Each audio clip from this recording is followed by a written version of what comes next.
and Sophie have written the industry book around embedded finance. Now you've got your finger on the pulse of what's really happening in the industry, so I am dying to hear more around the book and what have you learned from writing it.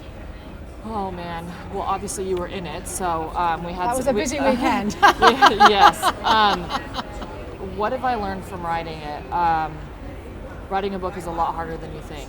That's honest of you. Yeah, It's really honest. And I really, authentic. it was something that I had been wanting to do for a long time, and it was really figuring out what that subject was, because I've been in innovation for so long, and that is such a broad topic that's applicable to a lot, but then it's like, what is the thing that's going to have the most fundamental impact, not just on our industry, but on others coming into the industry? Because I've had many versions of my life, and I was a cocktail waitress. I've done a lot of different things, so I have friends from all over, and they still don't really understand what I do. And so when I was doing that, even my family, I was like, I want this book to be for them. I want it to be for executives not within our world, to understand what fintech is and really where there are opportunities, because there really are so many. But what I will say is, you want to make sure that you have as much, back to even when we were talking about content, for this it was similar. So I want them to be able to find something of value, but for those who are deep in our industry, I wanted them to find something of value. So Sophie and I did over 30 interviews with people from all over, and again, to get people to share the stuff that they don't want to necessarily share and put it in writing and say, hey, we for our industry we have a bunch of case studies of stuff. For those people who are not in our space, they'll be like, oh my God, this is way too much and too overwhelming, but that chapter is for the industry. Like, we're hearing all this stuff, let's talk about what this actually looks like. Let's talk about how you could actually do it yourself. So it was a lot of work, and to be very honest, I'm glad that the writing is done. I loved it, but I'm glad it was a labor of love. That's how Sophie and I describe it. But two working mums, both of you had full-time, very intensive, high-profile positions, and you managed to find time to write what is now the industry best-selling book. How did you do it? Support. And we're both very open and honest about that. We have amazing husbands. We have amazing family. There was a lot of late nights, and especially weekends. In some ways, there was the advantage of the time difference, because she would do something. By the time she woke up, I had edited it. By the time I started it, she would do it later. So that, there was a lot of moving and shaking between the two of us. But there's people that you could be friends with that you can never write a book with. But Sophie and I, our personalities just match well, and we're so chill with each other that we let each other know. Like, she knows, especially more recently, she's the one who has to hold me accountable. Like, Scarlett, don't forget we need this and this and this by then. I'm like, got you. And the other time, we'd be like, hey, let's change the words around there. So there was never any, I don't like the way this is phrased, or being sensitive, because we knew we were both doing it for the best of each other. So it was a journey. But an inspirational journey as well. Seriously, it actually goes to show that if you actually passionately feel about something, you can actually make it happen. Yeah? That's determination, absolute determination. It's about, if you have your mind on it, you make it happen at whatever means necessary. So what I'm hearing though is that you like to make original content that connects to the heart, for feelings. So I can't wait to read your book, because it seems that is going to make that connection with a far wider audience than just fintech, which is really what embedded finance is about, isn't it? It's about taking the fintech conversation out of that bubble, making better customer experiences, better customer journeys for whether it's retail, whether it's the automotive industry, whatever it is. It's actually just improving that customer journey, and that if you look at a customer journey as a content. So tell me a little bit more about embedded finance and your key takeaways from it. I think it depends on which angle that you're looking at it. So if you want to talk about it from outside of the industry, from other areas, brands as an example, it's really about how do you further connect with your customers. And it always goes back to the customer. In every event we go to, we hear customer, but like really it is, and we kept pulling it back to that. So the data that you have as a retailer going through a Tesco, you don't know. I'm actually quite a price conscious shopper. So I may pick up the name brand, but then I'll look at the unit price and it's actually 0.67 cents per ounce. So I'm going to go for the store brand one at 0.43. But you wouldn't know that I picked that up first, because that one was maybe more appealing to the eye, but I actually went for the cheaper one. But, through embedded finance, things like what Amazon Fresh does, you know exactly what I'm picking up, you know exactly what I'm putting down, so you can use that information to benefit me. And I think that's a piece that's still really missing is, it's not that we talk data, there's not that there is a lack of data, it's just people aren't using it in a smart and efficient way to actually genuinely benefit people. I think the other part about it now, if you're thinking about like the big tech companies, SaaS is their primary business model. We've seen companies like Grab.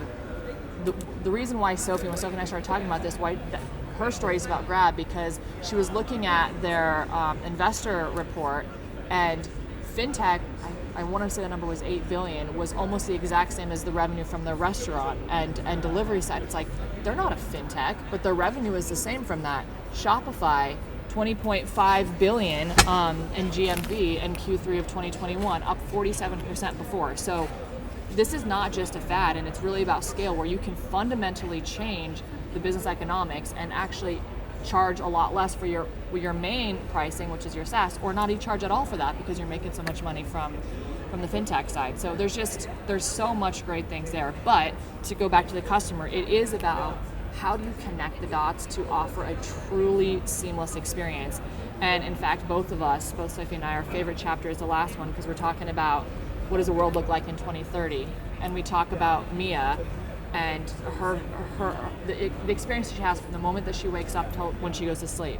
And then we do the same thing from another perspective, and different socioeconomic status, different parts of the world, and just what that's like for them. And that's the stuff that just feels real and gets people excited and inspired. So, wow, can't wait to read it. My final question then is, you're talking about embedded finance. Obviously, Open Banking Excellence, all about open banking, open finance, open data and beyond.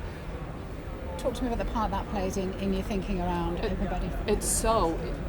Embedded finance can't exist without open banking. Like, they're all part of the same thing. And so we have this whole chunk around the role that open banking plays, the role that banking as a service plays, and we provide that historical context to say all this is possible because of step. And you're actually going to love this part, Helen. In fact, I think this is one of the primary parts where you're featured, because we talked to a handful of publishers and we talked to a handful of agents about the book before we got to the publisher piece. And many of the publishers asked us to remove the regulation part from the book. Did they? And we refused, because good on you. Because you want to have the right strategy, you want to have the right business model, but the role that regulation plays, especially from a global perspective, is fundamentally critical in making this successful. I cannot tell you the number of publishers we talked to that we said, we love all this, remove that chapter, and we said, we're not going to do it. Like, this is our area of expertise, trust us, especially our industry, they need to hear that part. I'm curious, what was their thinking about? Why do they want to remove it? What's the thinking there? Everyone had a slightly different reason. I think it's just for everyday readers, people from outside of our industry. Yeah, I get that. It was too much of an in-depth thing that maybe felt like it was a bit too disconnected from that consumer journey. But actually it has such a fundamental impact that there is that chapter which does a lot of the use cases, which does a lot of the details around open banking, banking as service, and the impact of regulation. And that chapter is for fintech.